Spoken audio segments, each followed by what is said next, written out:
백성들의 그 삶을 보면서 한편으로는 참 어처구니 없고 한심하다라고 생각을 한 적이 있었습니다. 출애굽의 기적을 맛보고 광야 생활에서 끝으로 놀라운 하나님의 역사를 체험했음에도 여전히 불평하고 원망하는 그들이 한심해 보였다는 것이죠. 그러나 어느 순간에 이스라엘의 이런 모습이 다름 아니라 바로 나라는 것을 알게 되었습니다. 하나님의 은혜를 전혀 경험하지 못한 것처럼 행동하는 그 모습들이 꼭 나를 보는 것만 같았다라는 자각을 하게 된 것이죠.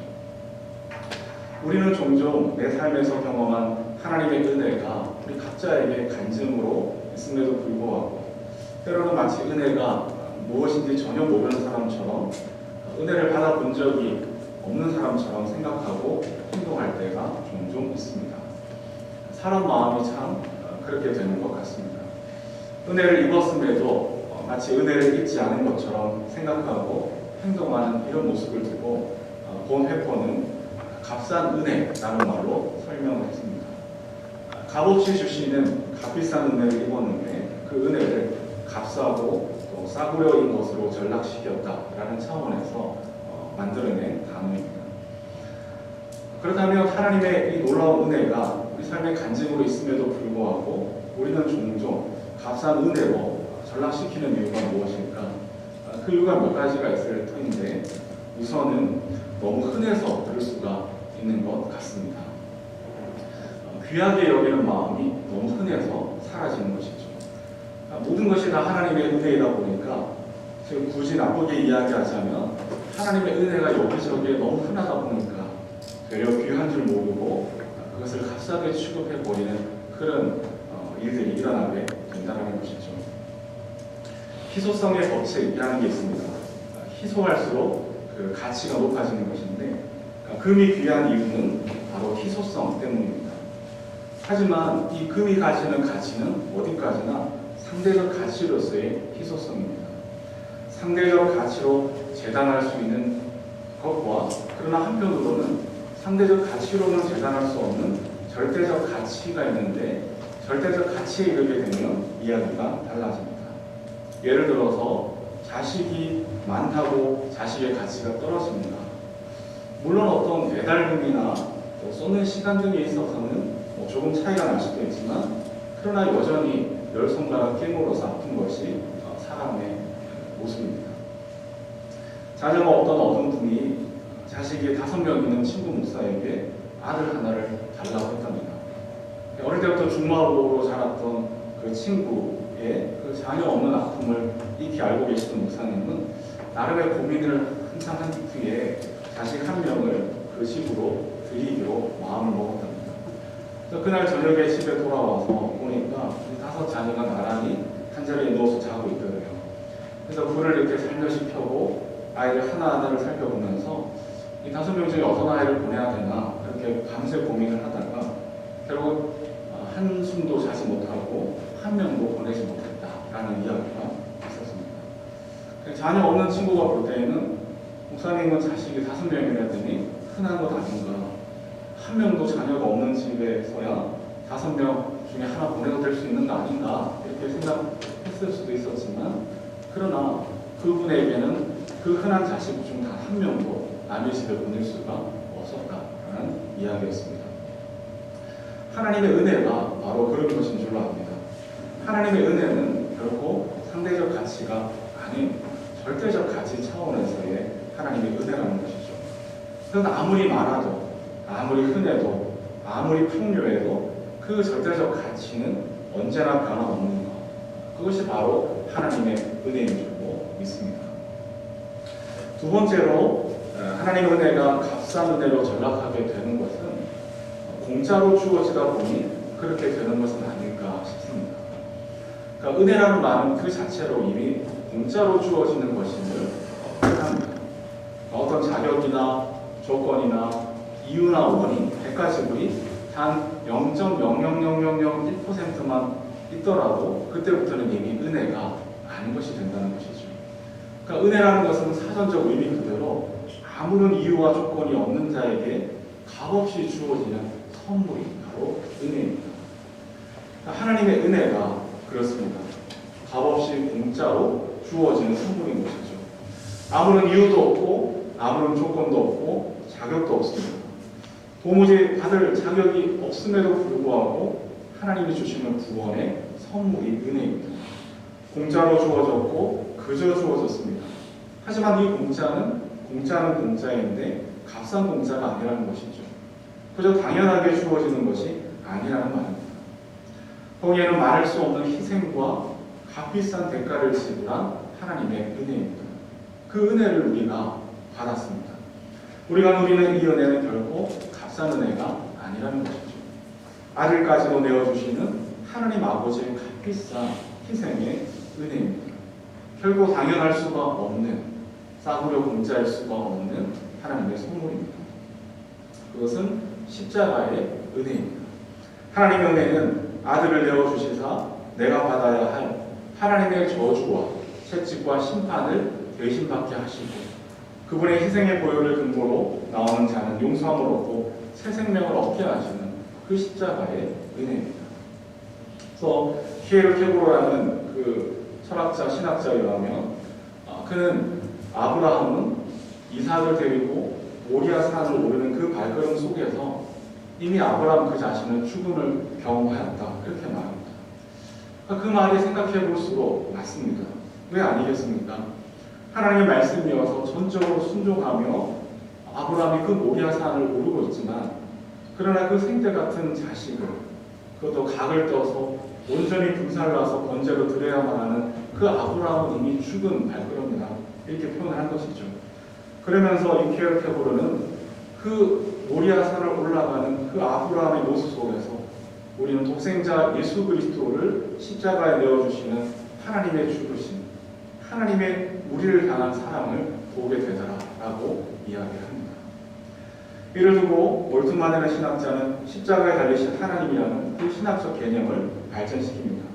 즉 독생자 아들을 십자가에 내어주신 하나님 그 자신, 이미 함께 십자가에 달리시고 죽음을 경험하고 계신다는 것이죠. 그만큼 우리를 향한 하나님의 사랑이 크고 그 희생이 값비싸다는 의미가 되겠습니다. 이 사랑을 받은 우리에게 하나님의 은혜가 값없이 주어지는 것이라 할지라도 그것은 결코 값싼 싸구려로 전락시킬 수는 없는 것이죠. 결코 그렇게 되어서는 안 되고 그럴 수가 없습니다.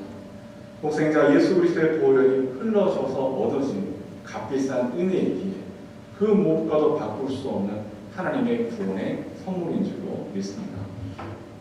세 번째로 하나님의 은혜가 값싼 은혜로 전락하는, 다시 말해서 은혜가 은혜 되지 못하는 가장 결정적인 까닭은 한계를 절감하지 못하기 때문인 줄로 압니다. 우리 본문 13절을 다시 한번 보시면 보아스는 룻을 아내로 맞이하였다. 그 여인이 자기 아내가 되자 그는 그 여인과 동침하였다. 주님께서 그 여인을 보살피시니 그가 임신하여 아들을 낳았다. 여기서 이제 그라는 것은 룻을 이야기합니다. 룻이 임신하여 아들을 낳았다라고 하는데요. 근데 자세히 들여다보면 이 아이를 낳게 하는 참된 주체가 누구인지 분명히 나와 있습니다. 그래서 13절을 가만히 보시면 주님께서 그 여인을 보살피시니, 개역 개정판에서는 여호와께서 룻에게 임신하게 하심으로 룻이 아들을 낳았다 이렇게 표현되어 있습니다. 그러니까 비록 아이를 낳기 위하여 두 생활은 보아스와 룻이 가졌지만 그러나 여호와께서 태의문을 여시고 임신하게 하셨기에 룻이 아이를 낳았다 이렇게 말씀하고 계십니다. 그러니까 보아스와 룻이 주체가 아니고 하나님이 보살피시니 룻이 자녀를 낳았다. 이것이 성경의 진술입니다. 그러니까 주님께서 여셔면 열리고 주님께서 닫으시면 열 사람이 없다라는 원리인 것이죠. 그리고 여기에서 다름 아닌 우리 인간의 현실을 보게 됩니다. 그리고 이 현실은 다름 아닌 우리 삶의 한계 지점이기도 합니다. 그리고 이 한계와 현실의 지점에서 다름 아니라 하나님의 은혜를 우리는 발견하는 것이죠. 하나님의 은혜가 신비롭게 임하는 것을 깨닫습니다. 인간의 한계의 자리, 인간의 노력으로도 어쩔 수 없는 그 한계의 자리, 현실 속에서 거기에서 하나님이 열어주시는 은혜가 되고 생명의 역사는 시작되는 것입니다. 코로나19 시대를 우리가 살고 있다고 합니다. 그리고 이것이 전 세계적인 유해 현상이 될 거라고는 어느 누구도 예상치 못했을 겁니다. 선진국이라고 여겨지는 국가들도 속절없이 이 코로나19에 당하고 있는 모습을 우리 연일 신문 매체와 뉴스를 통해 발견합니다. 더 이상 어떻게 할 수 없는 한계에 맞닥뜨리고 있습니다. 모두가 절망하고 손을 놓을 수밖에 없는 상황을 우리 날마다 소식을 듣고 있는데, 근데 그때에 이탈리아 롬바르디아 주의 울리안 우르반이라는 한 의사의 글이 화제가 되어서 감동을 주었습니다. 제가 주보에 실어드려서 전문을 읽으실 수 있는데 다시 한번 제가 전문을 읽어보도록 하겠습니다. 수많은 어두운 악몽 같은 시간들을 지나왔지만 지난 3주 동안 여기 우리 병원에서 발생한 일들을 내가 직접 보고 경험할 것이라고는 상상도 해본 적이 없습니다. 처음에는 몇 명이 병원으로 실려왔고 그 다음은 몇십 명 그리고 몇백 명이 몰려옵니다. 이제 우리는 더 이상 의사가 아닙니다. 우리는 그저 누가 살 수 있고 누가 죽음을 맞으러 집으로 보내져야 하는가를 결정하고 라벨을 붙이는 사람들에 불과합니다. 비록 그들이 평생 이탈리아의 세금을 성실히 납부했다 해도 그들은 죽음을 준비하도록 집으로 되돌려 보내집니다. 2주 전까지만 해도 나와 내 동료들은 무신론자였습니다. 이것은 이상한 일이 아닙니다. 우리는 하나님의 임재 같은 것을 믿지도 의지하지도 않았고 그저 사람을 치료하는 논리적 학문인 의학을 배웠습니다. 나는 언제나 내 부모님이 교회에 나가는 것을 비웃었던 사람입니다. 그런데 9일 전 75세의 한 목사님이 바이러스 확진자로 우리 병원에 도착했습니다. 그는 점잖은 분이었지만 호흡곤란의 심각한 문제를 가지고 있었으며 병원까지 성경을 지니고 왔습니다. 그는 주위의 주호감이들의 손을 잡아줄 뿐만 아니라 그들에게 성경을 읽어주곤 했습니다. 그리고 그것은 우리에게 깊은 인상을 가져다 주었습니다. 우리가 처음 그의 전하는 말을 듣는 약간의 시간을 가졌을 때 우리는 모두 그저 피곤함에 눌리고 낙담한 의사들이었고 정신적으로나 육체적으로 끝난 것 같은 상태였습니다. 지금 우리는 고백할 수 있습니다. 한낱 무력한 인간인 우리들은 매일 수많은 사람이 죽어나가는 이 상황에 대하여 더 이상 무엇을 할 수도 없는 한계에 이르렀습니다. 우리는 지쳤고 우리의 동료 2명은 사망했으며 다른 동료들은 이미 바이러스에 확진되었습니다. 인간이 할 수 있는 일이 끝나는 상황에서 우리는 하나님의 필요함을 깨달았습니다. 그리고 짧은 몇 분의 휴식 시간이 주어질 때마다 우리는 하나님께 도움을 구하기 시작했습니다. 우리는 서로 얘기를 나눕니다. 치열한 무신론자였던 우리가 지금 매일 우리의 평강을 구하고 우리가 환자들을 잘 돌볼 수 있도록 우리를 도와주시기를 주님께 구하고 있는 우리 자신을 믿을 수가 없노라고 말입니다. 어제 75세의 그 목사님은 돌아가셨습니다. 지금까지 3주 동안 120여 명이 사망했고 우리 또한 모두 지칠대로 지치고 무너졌지만 그분은 자신의 위중한 상태와 어떻게 도와드릴 수 없는 우리의 어려운 한계에도 불구하고 우리가 더는 찾지 못했던 평강을 우리에게 가져다 주셨습니다. 그 목사님은 주님 품으로 돌아가셨으며 현재 상황이 계속 이어진다면 아마 우리도 곧 그분의 뒤를 따를 겁니다. 나는 6일째 집에도 들리지 못했고 언제 마지막 식사를 했는지조차도 모르겠습니다. 나는 지금 이 땅에서 나의 무익함을 깨닫지만 나의 마지막 호흡을 다른 이들을 돕는 데 줄 수 있게 원합니다. 나는 나의 동료들의 죽음과 그들의 고통에 둘러싸여 내가 하나님께로 돌아온 것에 대한 기쁨이 넘칩니다.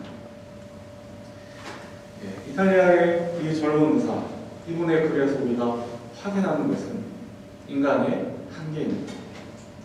그리고 그 한계의 끝에서 절망이 아닌 새로운 희망과 믿음이 생겨나고 있다는 사실을 동시에 확인합니다. 죽을 것 같은 한계의 자리에서 우리의 무신론자였던 그가 하나님께로 돌아오는 이 신비와 은혜를 맛보고 있는 것이죠. 진짜 우리 삶에서 소중한 게 뭐냐? 진짜 우리 삶에서 중요한 것이 뭐냐? 그것을 알게 되는 일들이 일어나고 있습니다. 그리고 이것이 은혜가 아니면 무엇이겠느냐는 겁니다. 코로나19 또한 지나갈 것은 분명합니다. 치료제는 개발될 것이고 백신도 접종하게 될 날이 오고야 말 것임을 우리는 압니다. 그럼 도대체 무엇이 남는 걸까? 무엇 때문에 온 세계가 뒤집어지는 이 사건을 주님은 우리에게 허락하시는 것일까? 제한된 우리로서는 무궁하신 하나님의 섭리와 뜻을 다 헤아릴 수는 없지만 다만 분명한 것은 인간은 진토에 불과하다는 그 한계가 여지없이 드러났다는 사실입니다. 그런데 놀라운 것은 그 한계를 깨달을수록 절망하는 것이 아니라 그 한계에도 불구하고 우리를 붙드시는 하나님의 은혜가 신비롭게 임하는 것을 발견하고 있습니다. 한계와 죽음의 자리에서 역설적이게도 무신론자가 하나님께로부터 죽은 자가 살아나고 약한 것이 강함이 되는 신비를 우리는 날마다 목격합니다. 그러한 한계의 자리에서 여전히 우리를 붙드시는 하나님의 은혜, 그로 인한 희망과 믿음이 회복된 것에 대하여 어쩌면 깊은 의미와 감사가 있는 것은 아닌지 저는 생각해 봅니다. 우리가 살아가는 세상은 어떠했습니까? 인간의 이성과 과학의 무궁한 발전으로 세상을 인과 법칙으로 다 설명할 수 있고 인과 법칙을 잘 이용한다면 앞으로도 세상을 움직일 수 있다고 자만하였습니다. 일면 맞는 면이 많지만 꼭 그렇지만은 않습니다. 며칠 전에 최호 집사님과 대화를 나누면서 과학기술 문명이 발전하면 할수록 인간은 점점 일자리를 잃어가고 소외돼 가는 것이 명확한데 과연 누구를 위한 발전이고 과학이냐라는 것에 대해서 이야기를 나눴습니다.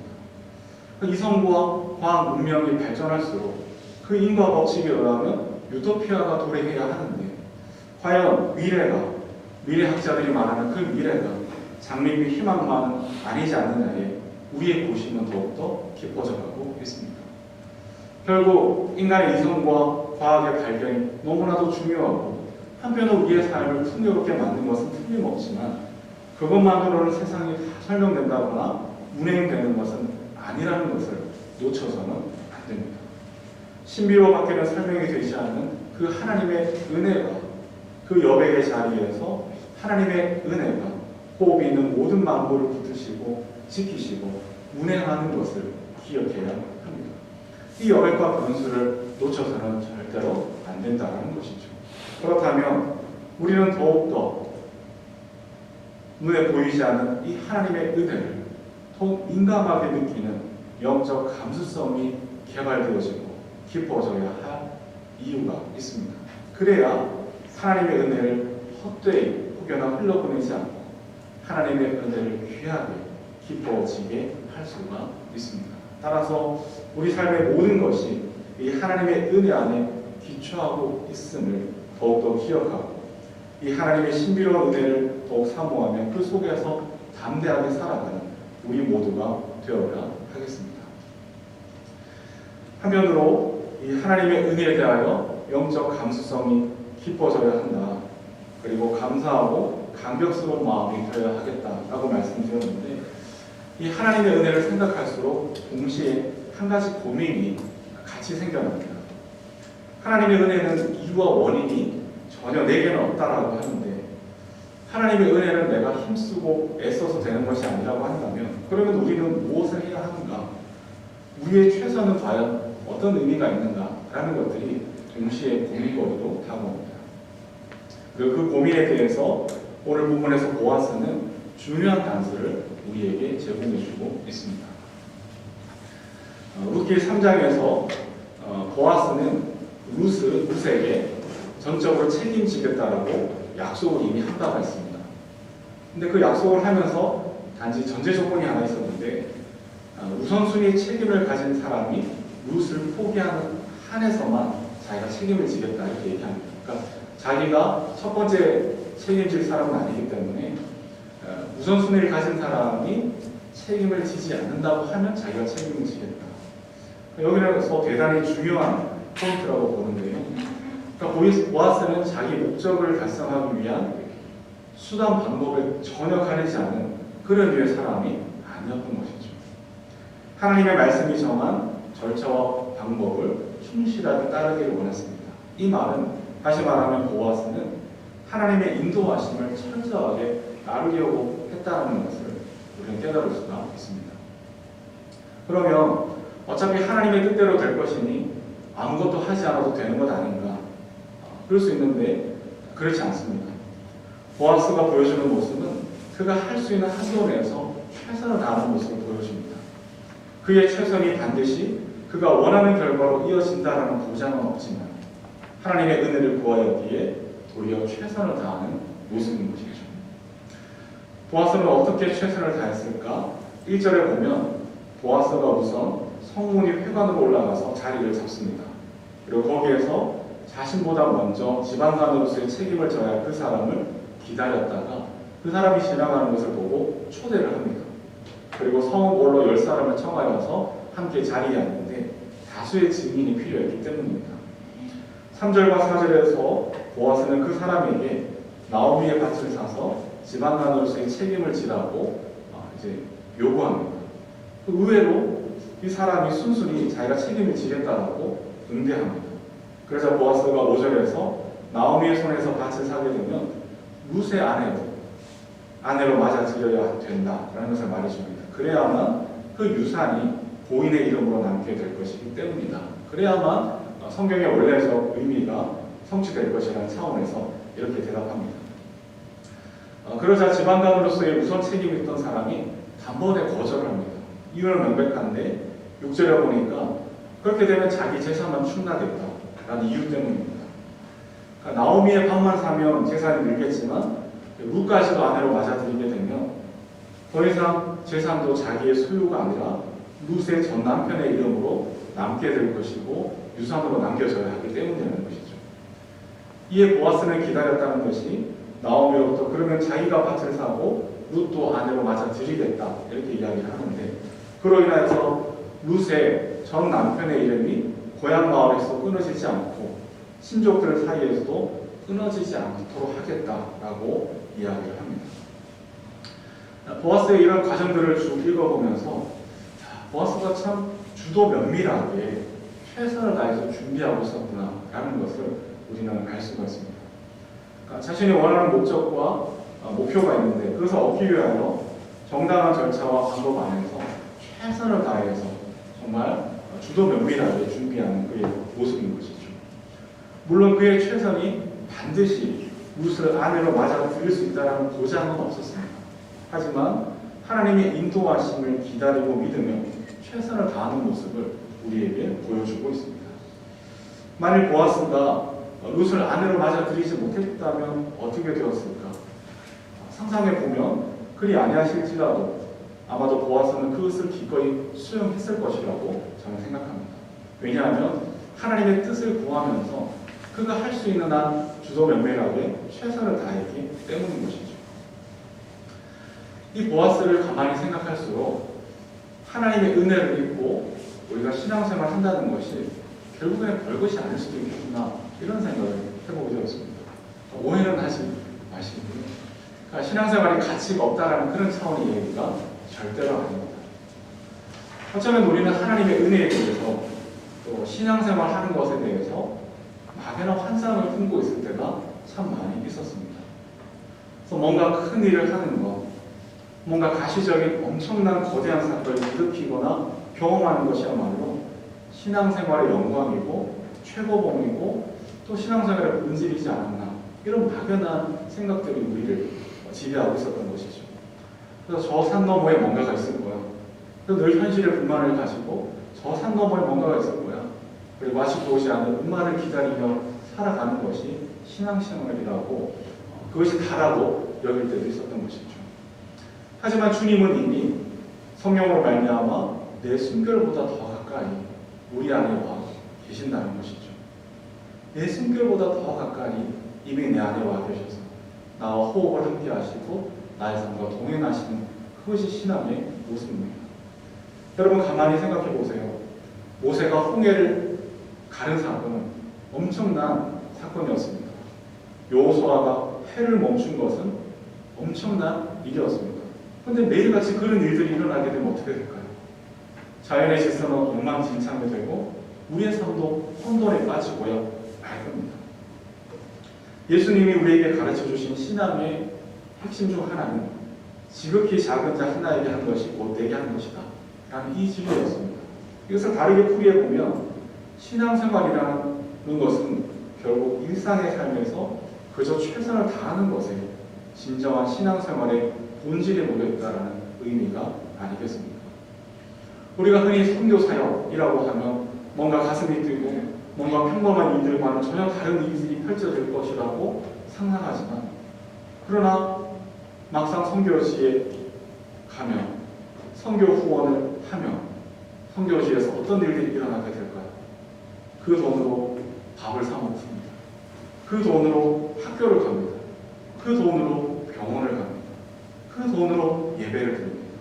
그 돈으로 평범한 일상을 살아가게 되는 것, 그것이 선교사역의 열매라는 것이죠. 어차피 능력의 힘이 큰 것이 우리 하나님에게 있습니다. 이 세계는 하나님의 은혜에 붙들려 있다는 것을 우리는 믿음으로 고백하는 사람들입니다. 은혜가 아니고서는 절대로 운행될 수가 없는 것이죠. 철학이나 과학조차도 정밀하게 이 세계를 설명해낼 수는 있지만, 그러나 이 세계를 만들어내고 이 세계를 보존하고 운행하고 이끄는 것은 하나님의 신비와 은혜의 차원에 있습니다. 그렇다면 신앙생활이란 다름 아니라 다만 겸손하게 하나님의 인도하심과 은혜를 믿고 우리의 삶에서 최선을 다하는 것에 충분하다라고 저는 생각합니다. 어젯밤에 간밤에 단비가 내렸습니다. 우리가 정원을 아무리 예쁘게 가꾸어도 하늘에서 단비가 내려야 식물이 자라는 것이 틀림이 없습니다. 아무리 정원을 잘 가꾸어도 하늘에서 비가 내리지 않으면 그 식물들은 메말라 없어질 것입니다. 그것이 틀림이 없지만, 그러나 그렇다고 해서 정원을 잘 가꾸는 노력을 하지 않는다면 간밤에 내리는 단비는 쓸모가 없어지는 겁니다. 우리의 최선이 궁극적으로 열매를 맺어가는 것은 아니지만, 하나님은 우리의 최선을 사용하셔서 주님의 뜻을 펼쳐가시는 신비로운 은혜를 우리에게 베풀어 가십니다. 결국 신앙생활이란 무엇인가? 내게 줄로 재어주신 구역에서 최선을 다하며 살아가는 것, 그것이 신앙의 모습이라는 것을 점점 더 저는 깨달아갑니다. 그러면 무엇에 최선을 다할 것인가? 그 최선의 영역에는 여러 가지가 있지만, 무엇보다도 보아스가 오늘 본을 보여주는 것은 이웃으로 살아가고 있던 룻을 사랑하는 일에 최선을 다했다는 것이죠. 그리고 이 모습이 77절에 하나님의 은혜를 찬양하고 감사하며 룻기가 람송이 되는 참된 의미가 아닐까 생각해 봅니다. 우리는 어쩌면 북한의 김정은은 상대적으로 쉽게 용서할 수 있고 그를 위해 기도할 수 있을지도 모릅니다. 그러나 정작 가까이에 있는 사람을 용서하지 못하는 일이 비일비재하는 것은 아닌지, 아프리카 어느 나라에 있는 핍박받고 굶주리는 가난한 이들에 대해서는 우리가 마음을 아파하고 눈물을 흘리지만, 정작 우리와 같이 이웃으로 살고 있는 제3세계 노동자들의 인권에 대해서는 무지했던 것은 아닌지, 유대인 학살을 일으킨 히틀러 나치에 대해서는 잘 알지만 정작 한반도에서 일어났던 전쟁의 역사와 학살의 역사적 수치에 대해서는 무관심했던 것은 아닌지, 그래서 정작 최선을 다해서 우리 곁에 있는 이웃을 사랑하는 일에 실패했던 것은 아닌지, 이 보아스의 모습을 통해서 돌아보아야 하겠다는 겁니다. 이에 대해 예수님은 진작에 하나님을 사랑하고 이웃을 사랑하는 일에 최선을 다하라고 명령하시고, 그것이 계명이라고 하셨습니다. 그렇다면 하나님을 사랑하고 이웃을 사랑하는 일에 최선을 다하는 것이야말로 신앙생활의 본질이고 그것으로 충분하다, 주님께서 칭찬하시지 않을까요? 이 일에 나중은 없습니다. 지금 여기에서 최선을 다해 하나님을 사랑하고 이웃을 사랑하는 일이 무엇보다 중요한 줄로 압니다. 많은 부모님들이 아이를 키우면서 저 자신도 그런 후회를 하곤 하지만, 제일 후회되는 것 중에 하나가 나중에 라는 생각을 너무 많이 했었다는 겁니다. 나중에 같이 놀아주면 돼, 나중에 교회 가면 돼, 나중에 하면 돼. 하지만 나중은 없더라는 겁니다. 아이들은 폭풍같이 자라났고 더 이상 부모를 필요로 하지 않고 부모를 기다려주지도 않고 부모와는 어떤 추억도 없이 어느덧 품 안을 떠나는 모습을 보지만, 그러나 돌이킬 수 없는 시간을 놓쳐버리고 말았다는 그 후회는 아무런 소용이 없는 것이죠. 혹여나 신앙생활도 우리가 그렇게 하는 면이 있지는 않은지 돌이켜봅니다. 하나님을 향해서도 나중에 하나님 나중에요 이렇게 말하고 있지는 않았습니다. 그러나 나중은 없습니다. 우리의 시간은 제한되어 있습니다. 그날은 도둑같이 오고야 말 겁니다. 보아스는 나중에라고 미루지 않았습니다. 지금 여기에서 룻을 아내로 맞아들이는 일에 최선을 다했고 하나님의 은혜가 그의 최선을 통해 신비롭게 펼쳐져서 다윗 왕조와 예수 그리스도로 이어지고 오늘 우리에게까지 이어져 온 것임을 저는 믿습니다. 말씀을 맺겠습니다. 가끔 그런 생각을 해봅니다. 만일에 내가 드린 기도대로 다 응답되었다면 모든 것이 좋았을까? 내가 드린 기도대로 하나님이 그대로 다 응답해 주셨으면 정말 내 삶이 더 좋아졌을까? 그러나 분명히 말씀드린 건데 아마도 엉망진창이 되었을 것이라고 저는 생각합니다. 내가 기도 드린 대로 응답된 것도 많았지만 그러나 내가 기도 드린 대로 응답되지 않았던 그 수많은 절망과 좌절의 시간에서 도리어 오늘 나의 삶을 인도해 오신 하나님의 은혜를 깨닫습니다. 하나님 아버지는 우리의 모자람과 실패에도 불구하고 우리를 내버려 두지 않으시고 신비로운 은혜로 우리 사람의 삶을 인도하고 계십니다. 나오미는 자기 마음대로 하나님의 백성의 삶을 떠났지만 하나님은 그녀를 내버려 두시지 않으시고 종국에는 은혜로 이끌어내시고 그의 품에 희망과 기쁨과 노래를 그녀의 삶에 회복시켜 주셨습니다. 그녀의 인생에 평안과 감격과 감동이 넘쳐나게 해 주셨습니다. 그리고 이것은 다름 아닌 오늘 우리의 삶을 향한 바로 나를 향한 하나님의 계획이고 하나님의 뜻이고 하나님의 신비로운 은혜인 것을 믿습니다. 이 은혜를 깨닫고 소원하는 우리는 어떻게 해야 할까요? 다만 마음과 뜻과 정성을 다해 하나님을 사랑하고 또 보아스가 오늘 보여주듯 타자를 사랑하는 일에 최선을 다하면 그것으로 우리의 신앙생활은 충분하다고 저는 믿습니다.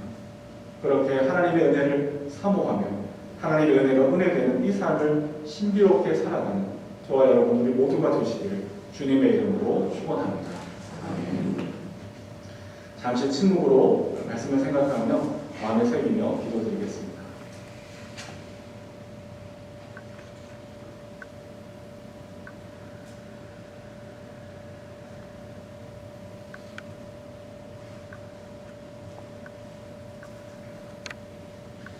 신비와 노래를 잃어버린 우리들의 삶이 얼마나 비참한지 세상 돌이켜봅니다.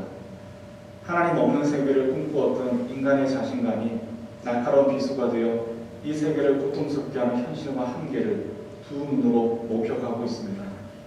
그러나 우리 행위대로 내버려 두지 않으시고 다시금 신비와 은혜를 허락하시는 주님의 섭리를 진노 중이라도 깨닫게 하시니 감사합니다. 주님의 은혜가 헛되지 않은 삶을 최선을 다해 살아가겠습니다. 하나님을 사랑하고 이웃을 사랑하며 우리에게 주신 자연의 청지기가 되고 이리와 어린 양이 함께 등거는 하나님의 나라를 위하여서 일하겠습니다. 주님 우리를 도와주옵소서. 하늘로서 내리시는 은혜의 당비를 강물같이 부어 주옵소서. 이 일에 나의 사랑하는 교회를 사용하여 주시옵소서.